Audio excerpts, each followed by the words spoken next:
আপনি ধূমপান কেন করেন? আমি এনজয় করি। কিন্তু এটা যে ক্ষতিকর এটা তো আপনি জানেন। হ্যাঁ জানি, মানুষ অনেক সময় ক্ষতি জেনেও তো করে, অনেক কাজ করে না। সেটা কখন করে মানুষ আপনার মনে হয়? কিছু কিছু জিনিস মানুষ ভালোবাসে।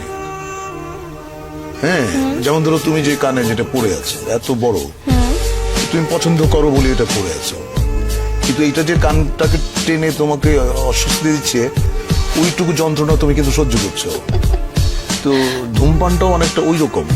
আসলে আমি ধূমপান করি এবং এই জন্য আমি বলতে পারবো না যে ধূমপান আপনারা কেউ করবেন না, এটা আমি বলতে পারবো না।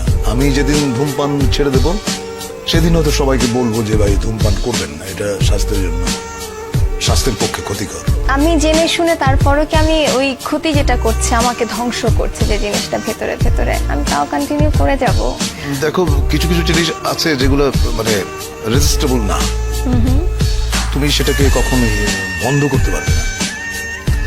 সেটা তোমার জীবনের সঙ্গে এমন ভাবে জড়িয়ে গেছে যে ওটা যদি তুমি ছেড়ে দাও তাহলে হয়তো তোমার ভালো লাগবে না, তুমি অসুস্থ হবে, আর নিজেকে ঠকানোর তো কোনো কারণ নেই। তো আমি আবারও মাপ চেয়ে নিচ্ছি, এত বড় বড় প্রশ্ন করে ফেলেছি। তার কারণ একটাই যে আপনাকে আমরা খুব পছন্দ করি, আর আমরা চাই আপনি যেন আমাদের মাঝে অনেক অনেক দিন বেঁচে থাকেন সুস্থভাবে।